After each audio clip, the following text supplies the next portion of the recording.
Isang Pinoy na naman nga po ngayon mga idol ang nagbigay panalo at karangalan sa ating bansa. Magandang balita para sa ating mga Pinoy boxing fans matapos magwagi at mapasakamay ng ating kababayan ang bakanting IBF Pan Pacific Welterweight title. Ito'y walang iba kundi ang tubong Bago Cebu, ang tinaguri ang jawbreaker ng Philippine boxing, ang 27 anyos na si Jonoy Nay. Ito ay nang wasakin at tapusin ng kalabang matangkad na Indonesian boxer na kung saan ito po ang kinatatakutan sa kanilang lugar na si Larry Siwu, kung saan sa tatlong huling laban po nito ay hindi na inabutan ng final bell. Naganap ang bakbakan ng dalawang boksingero sa Ilorde Sports Complex sa Parañaque City.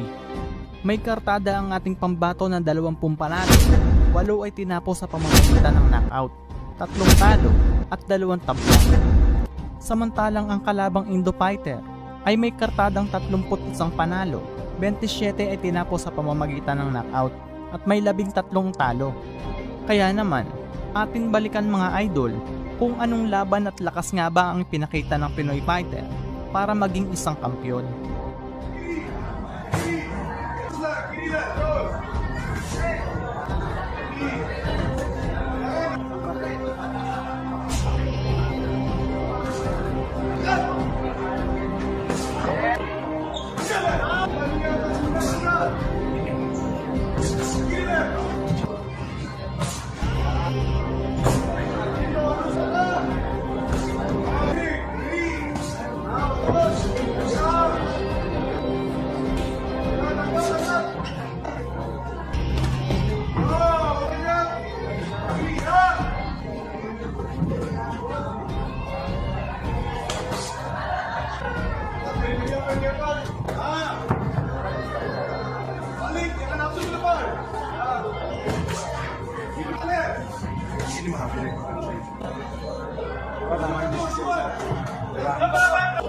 Sana main besar.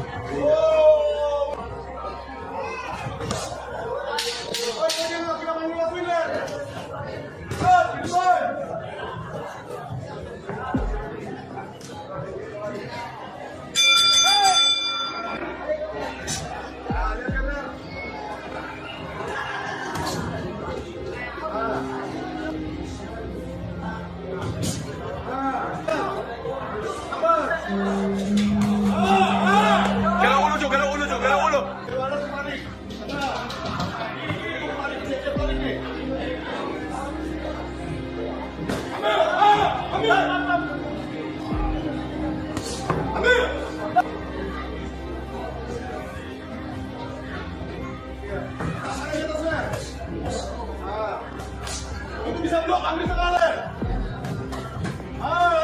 Lagi. Tengah. Salah bisa ambil. Ayo lep.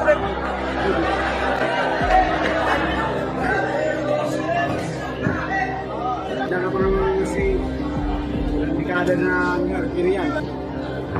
Pakai terpautnya.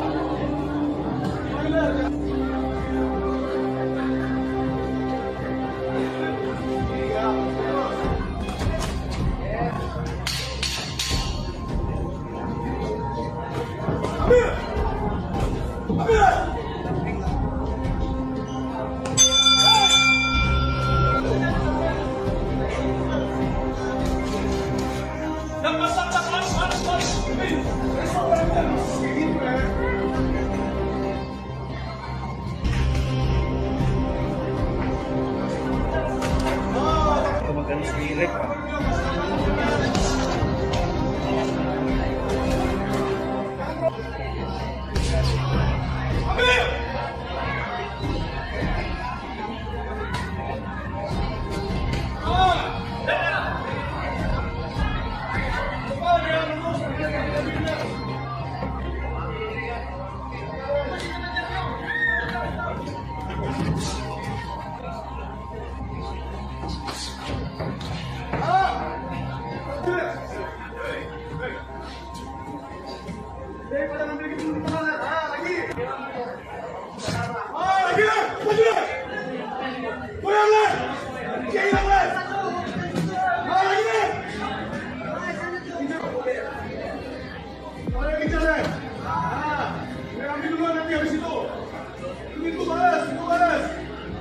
Amir!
Dalawang magkasunod na kaliwa ang nagpabagsak kay Larry Siwu, ngunit nakatayo pa naman ito at sinubukan pang ipagpatuloy ang laban.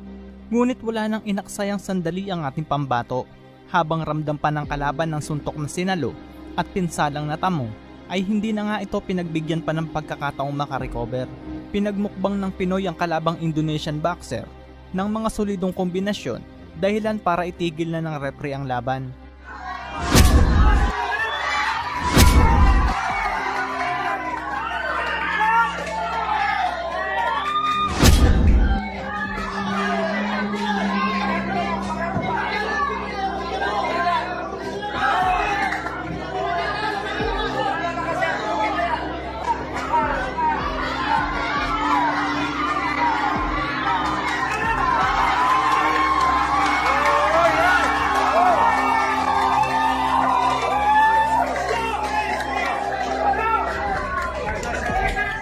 Dito ay wagi ang ating kababayan na si Jonoy Nay via 4th round technical knockout at nakuha ang bakanting IBF Pan-Pacific Welterweight title.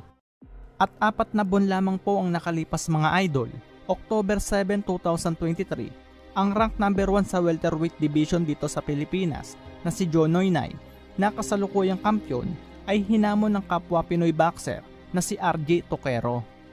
Dito nga mga idol ay may kasalukuyang kartada na ang ating bida na 21 panalo, siya may tinapos via knockout, 3 talo at 2 tabla. Sa laban na ito mga idol ay tila napakabilis ng pangyayari, kaya naman inyo pong panoodin ang ipinakitang laban ni Jonoy Nay.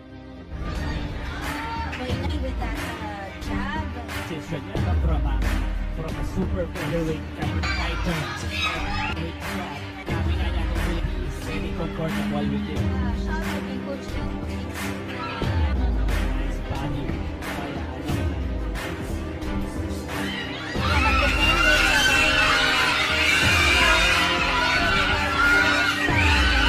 Sa loob lamang nga po ng 1 minuto mga idol, sa pamamagitan ng mga solidong kombinasyon sa muka at bodega, ay nagawang paayawin ng ating bida ang kalabang si RJ Toquero dahil sa pamimilipit sa sakit na kanyang nararamdaman sa kanyang bodega.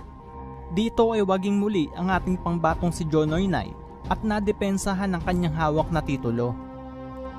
Ano ang masasabi nyo sa boksingerong naikwento natin ngayon? Paki-comment lang ang inyong opinyon mga idol. Maraming salamat po at God bless.